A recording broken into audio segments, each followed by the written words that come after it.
Ngayong episode ay isa na namang napakagandang raw camping spot sa dulo ng Real Quezon ang aming natagpuan, na kung saan ay may malawak na tabing baybayin ng karagatan ng Real Quezon at General Nakar na nagdudugtong sa dulong ilog ng Agus River. Kaya naman hindi matatawaran sa ganda ng view ang makikita mo dito. Dagat, ilog, bundok at may malawak na camping spot. Lahat ng yan ay ma-experience mo dito. Kaya kung hilig mo din ang mga ganitong camping adventure, tara, umpisahan na natin ang kwento.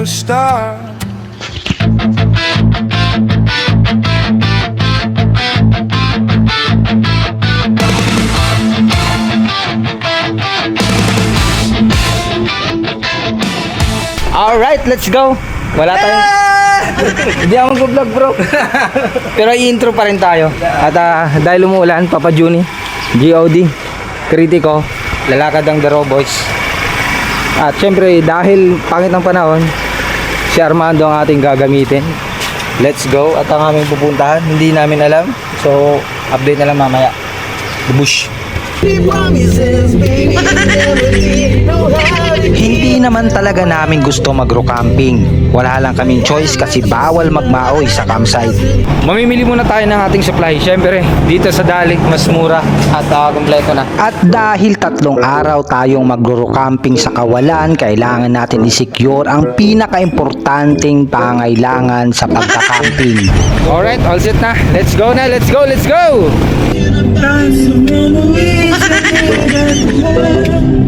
At pagkatapos nga magmaoy ni Kuya ay agad siyang nakaramdam ng gutom at naghanap kami ng isang napakasarap na tapsilugan dito sa Marilake Highway.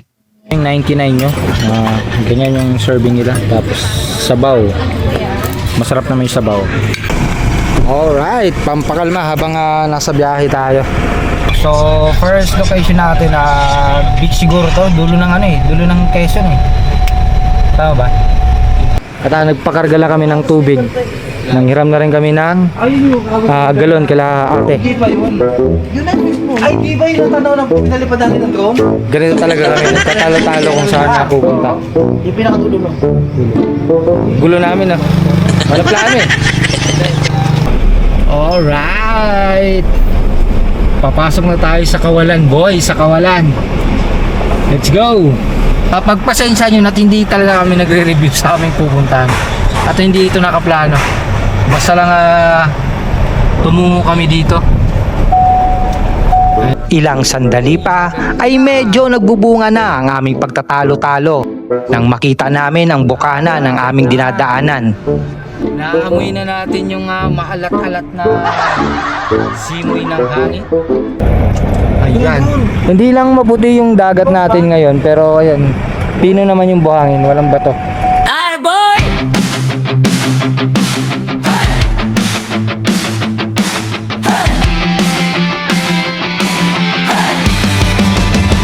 Gising na!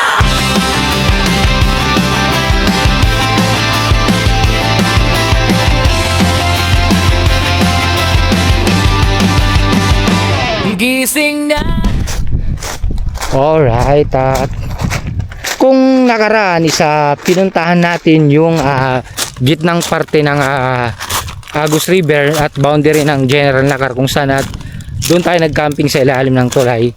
Then pinuntahan din natin yung pinaka bungad ng Agus River, yung dalawang nagsasangang ilog, yung kaliwa at saka kanan. Is ngayon naman pinuntahan natin yung pinakadulong bahagi ng ilog ng Agus River na kung saan ay ito yung pinakadulo ng Agus at ito na yung palabas ng dagat ng Real, tama ba Real? So hanap pa tayo ng pinaka the best part. Mike, ano ba naman tong kamalasa mo? Dinala mo na naman, simplan na naman yung drone nito.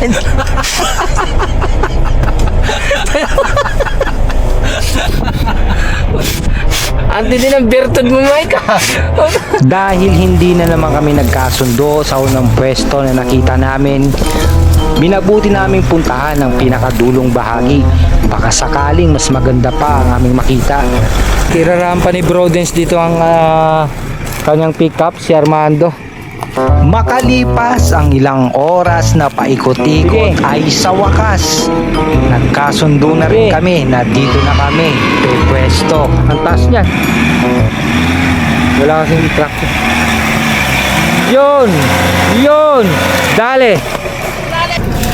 At dahil nasa rock camping tayo, ganito talagang reality na nangyayari. Kailangan natin maglinis para gumanda ang ating pwestuhan. Sa mga oras na to ay medyo hindi na kami natutuwa habang ang isa naming kasama O yan, ganyan po sila. Pag ay shit, gusto mo. Ganyan po sila pag nagtatayo ng tent, nag-aaway. Di ba alam, batatir, kakamsay tayo. Parang sa mga trip na, bad trip eh.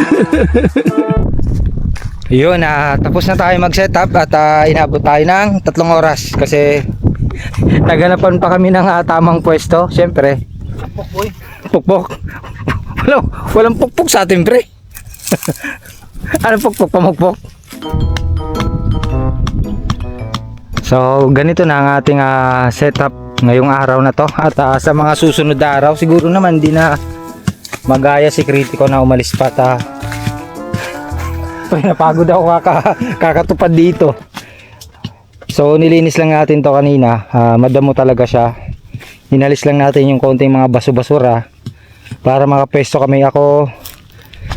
Ako si GOD. Tapos eto na ang ating magiging pwesto sa loob ng 2 araw. Pero di pa kami sure kung lilipat bukas. Paiba-iba isip ni Dens eh. Baka may makita pa tayong mas maganda, eh di lipat. Yung! Di ba? Let's go! Ganun talaga sa Raw Boys, walang plano. At Pero syempre, ngayon, ano sabi ni Dens? nalimutan ko na eh. Di ka marunong madlib, Dens. Kaya nga eh. At yun, sa mga nakaabot sa video na to, yan, maraming salamat. Yan, abangan nyo pa, marami pa tayong pupuntahan. At kung meron man, tamang-tamang abangan ninyo. Kaya, let's go! At syempre, kung mahilig kayo sa mga raw at katulad nito, gaguhan na camping. Message lang kayo kay GOD. Ayan. Sa mga gusto sumaman. 3 lang kami ngayon at hindi kasama sila Sir Alan, sila Jomnick Dalice at may ginagawa sila. Busy, hindi hindi sa kanila ubra yung biglaang lakad katulad ng ginagawa namin. So ano pa bang gagawin natin? Walang iba kundi siesta time. Time, bro. Magtitimpla tayo ng pinakamasarap na Gin Boy! Yay! Ano ba, Gin Smirnoff? Huwag ka papakita sa para-hara sa kanto, abangan kita. Titingnan natin kung ano ang ating matitimpla sa ating mahiwagang rep. Jeez! Sarap naman. Bangos courtesy pa Kritiko. Ismil na pa lang tayo din. Salmon yan, bro. Salmon pala, salmon. Salmon head. Salmon head. Ismil na pa lang tayo din. Smirnoff na lang tayo din. At syempre hindi kami makakarating dito kundi sa aming butihing nag-isang Armando. Ayan. Kinabayo niya na naman yung daan at ayan, Kita naman. kitang-kita yung daan. Ipapakita ko lang sa inyo kung gaano sinurod ni Armando yung mga ilalim eh, no? Diba? Doon tayo galing, paikot. Syempre, katapos natin mag-setup at ito na ang pinaka baka sabihin nyo puro inom lang kami at ayan, nag-healthy living na Sino ba kami. yung nagsabi nun? Baka sabihin nila pa ba dyan, palalasing tayo, ayun, puro healthy yan, ayun, may mangga, may pinya, At meron. may inebra. Syempre, yun yung pinaka the best doon, yun yung pinaka Inaabangan lahat.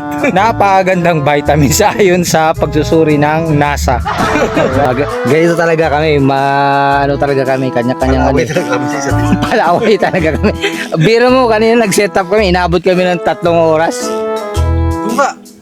Diyan! Pituwa mo dyan, umarap sa akin.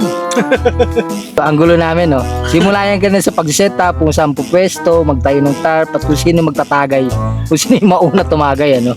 Ang atin, syempre, hindi nakukompleto yung ating araw, linggo, at saka yung ating buwan pagka hindi tayo magkakasama. Yan ang Daro Boys, diba? So, Butay na yun. Bumalik ka nga, pre. Parang ano, pre. Parang ano. Parang Love you, pre, love you. Disco. Siyempre, hindi nyo talaga mararanasan yung ganitong experience kung mag-stay lang tayo dun sa ating comfort zone, ano? Ito, walang gastos. Maganda to, pre. Siyempre, di ba? Walang tatalo dito. Pag gusto mo, meron pa rin. Malaya. Bahala ka kung saan ka Ilabas mo na, pumesto. dapat ilabas. Tingnan nyo naman yung gano'ng kalapad ang ating pinagkakampingan. Ganito pag-grow talaga. Imagination mo ang limit. Di ba? Ganito pre, pag-grow. Ganyan pag di nagbablog. Ano? Ganito, wala akong plano mag-vlog pre. Sabi kasi ni Dens, walang magbablog. Wala talaga kaming plano mag-vlog. Actually, kagabi nag-uusap-usap kami. Maganda ang pwesto. Naman talaga yung spot talaga. Sino ba naman ang hindi magbablog dito? Talagang buti na dinala natin ang ating camera. Siyempre ang ating drone nasa taas pa. Palipad muna tayo.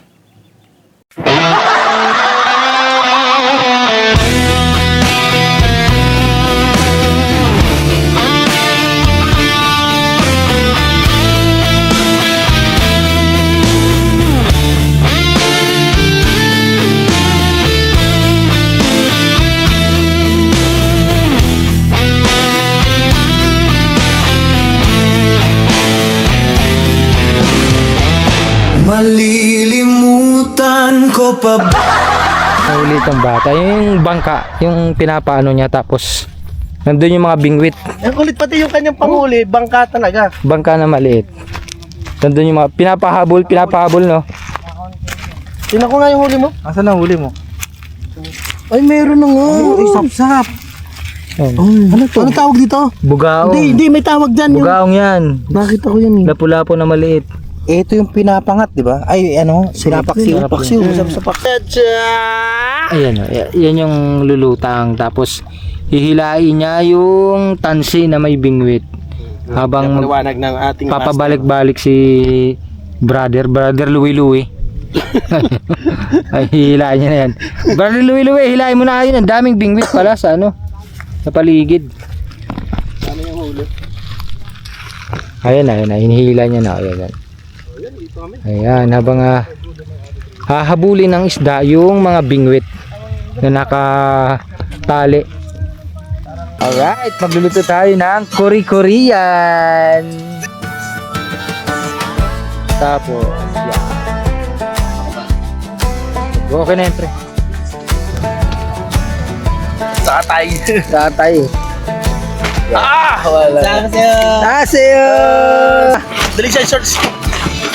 Pre, bumap. I saw the light fade out today. Watching the shadows start to play across the floor and up the wall, waiting for the evening call. Alright, magluluto na tayo dahil napaka-healthy natin sa camping na to. Puro tayo mga gulay, green leafy and vegetable. Bukod dito sa Markang Demonyo. Siyempre magluluto tayo. Magluluto pala si Kritiko ng salmon. Yeah boy. Huli ng kamatis. Hindi kasi yun. Ganito ang buhay. Ganito ang pagka-camping.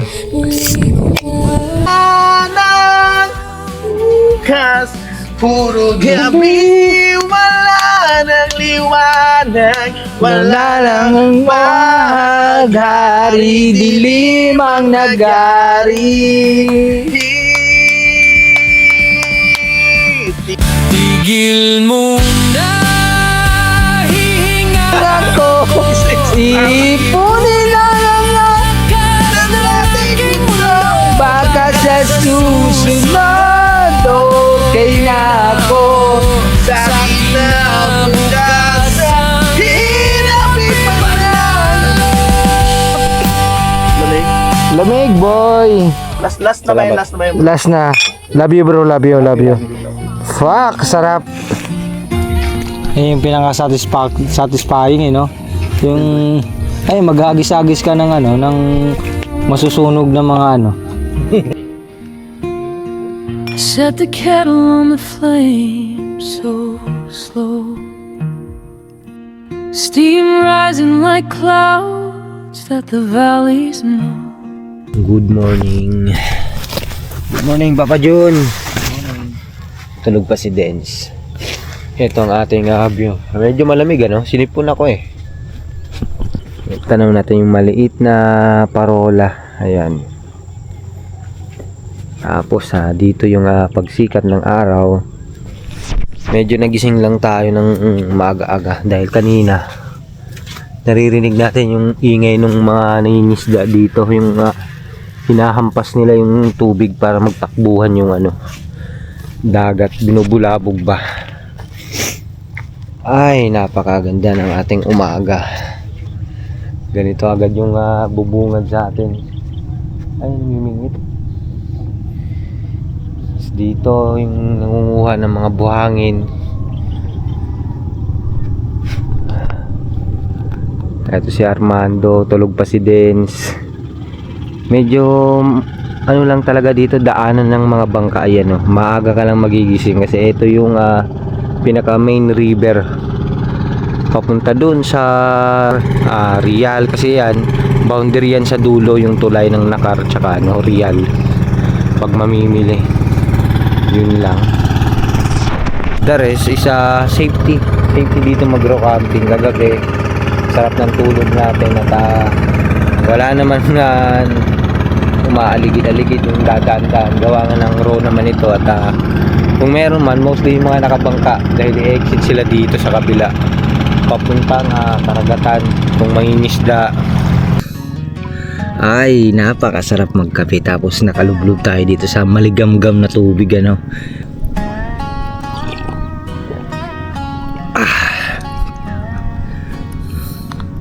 Sarap.